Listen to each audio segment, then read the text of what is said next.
ورجعنا لكم مع محمد الاحبار. معاكم احمد ابراهيم. بصوا تاخد كام وتسيب القمر اللي جنبك. فتوات التكاتك قطعوا دراع صاحب الملاكي وهربوا عشان بيدافع عن مراته. التالي المتحف المصري الكبير. بصوا مفيش مكان لرجل السياح من بهلول من عاصمة المتحف المصري الكبير، وفي أول أيام افتتاحه للجميع.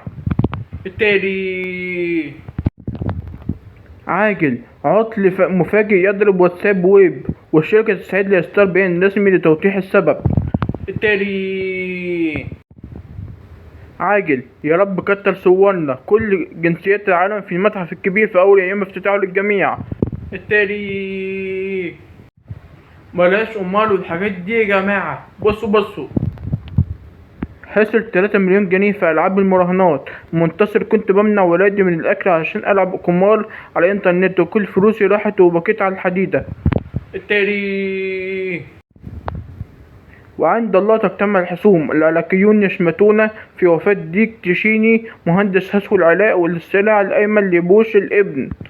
التاريخ مصر كلها في المتحف المصري الكبير. المواطنون التذكرة لو ب1000 جنيه هنروح برضو. التاريخ إحراق سبيل شيماء عبد العال مرشحة النواب بحلوان وشريكيها بعد مشاجرة وحلفات مالية على 67,000 جنيه لبيع الخردة. التاريخ حبس المرسم المتهم بتصميم الكلاب في حدائق الأهرام 6 أشهر. التاريخ الآثار بلدك بترجع يا مصريين.